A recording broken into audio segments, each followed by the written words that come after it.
ملک کی سیاست میں ایک اور جماعت کی انٹری، جہانگیر ترین نے نئی سیاسی جماعت کا اعلان کر دیا۔ سربراہ استحکام پاکستان جہانگیر ترین نے نئی جماعت کا منشور بھی پیش کر دیا۔ کہا میرا ایک ہی نعرہ رہا ہے، ملک کی ترقی میں اپنا حصہ ڈالیں، پاکستان میں استحکام کے لیے کام کریں گے۔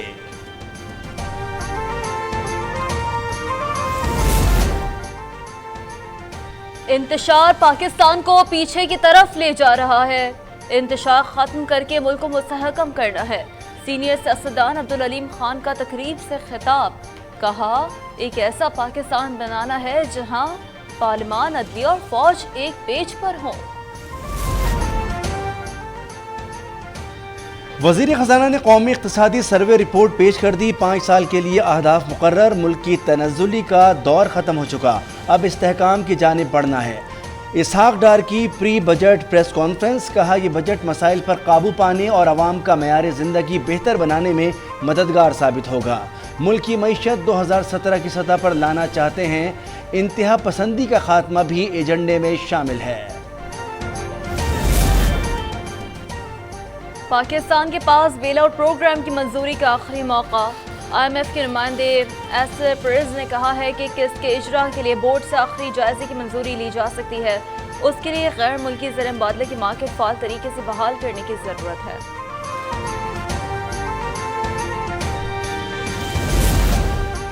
وزیر اعظم نے بجٹ میں انقلابی پروگرام شامل کرنے کی منظوری دے دی۔ یہ نوجوانوں، خواتین اور کسانوں کی ترقی کا منصوبہ ہے۔ نوجوانوں کو غیر سودی قرض دیا جائے گا۔ انڈومنٹ فنڈ برائے تعلیم قائم کرنے کی بھی منظوری۔ نوجوانوں کو قرض دینے کے لیے خطیر رقم مختص، 1 لاکھ لیپ ٹاپس کی مفت فراہمی اور مختلف ہنر سکھانے کا منصوبہ شامل۔ خواتین کو مالی طور پر بااختیار بنانے اور ٹیوب ویلز شمسی توانائی پر منتقل کرنے کے لیے بھی رقم مختص۔ بجٹ میں 700 ارب کے نئے ٹیکس لگانے کی تجویز، لگژری اشیاء پر ود ہولڈنگ ٹیکس کی شرح بڑھائی جائے گی۔ ریٹیل اور ہول سیل سیکٹر پر ٹیکس بڑھانے کی سفارش، نان فائلر کے لیے میوچول فنڈز اور ریل انویسٹمنٹ ٹرسٹ پر 30% ٹیکس کی تجویز۔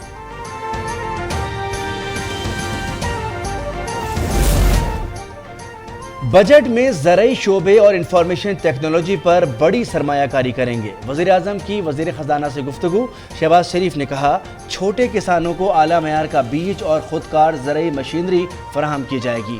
غیر سودی قرض پروگرام میں توسیع کی ہدایت۔ اسحاق ڈار اور معاشی ٹیم نے اقتصادی سروے 2022-23 پیش کیا۔ وزیر اعظم نے معاشی استحکام کے لیے کوششوں کی تعریف کی۔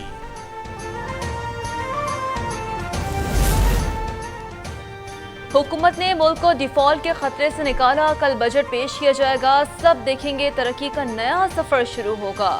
بلال اظہر کی پریس کانفرنس، انہوں نے کہا پیٹرولیم مصنوعات کی قیمتوں میں کمی سے مہنگائی بھی کم ہوگی۔ حکومت نے IMF پروگرام آگے بڑھانے کی کوشش کی۔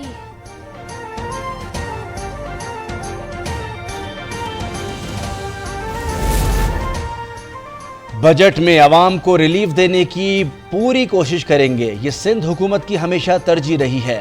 وزیر اطلاع سندھ شرجیل میمن کی پریس کانفرنس، انہوں نے کہا کہ قوم کے لیے چارٹر آف اکانومی کی بات کر رہے ہیں۔ عوام کا سب سے بڑا مسئلہ مہنگائی اور بے روزگاری ہے۔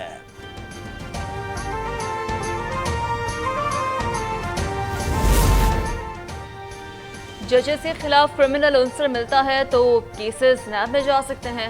احتساب آرڈیننس سب کے لیے ہے، کوئی مقدس گائے نہیں۔ عرفان قادر کی پریس کانفرنس، انہوں نے کہا چند مخصوص ججز سپریم کورٹ کے فیصلوں کے خلاف جا رہے ہیں۔ انتخابات پر ناقابل عمل فیصلہ دیا گیا، آڈیو کمیشن کی کارروائی رکوا دی گئی۔ سوات کے علاقے مینگورہ میں دہشت گردی، سبزی منڈی کے قریب پولیس پر حملہ، فائرنگ سے 2 اہلکار شہید اور بینک ملازم جاں بحق ہو گیا۔ شہداء میں عمران خان اور اشرف شامل۔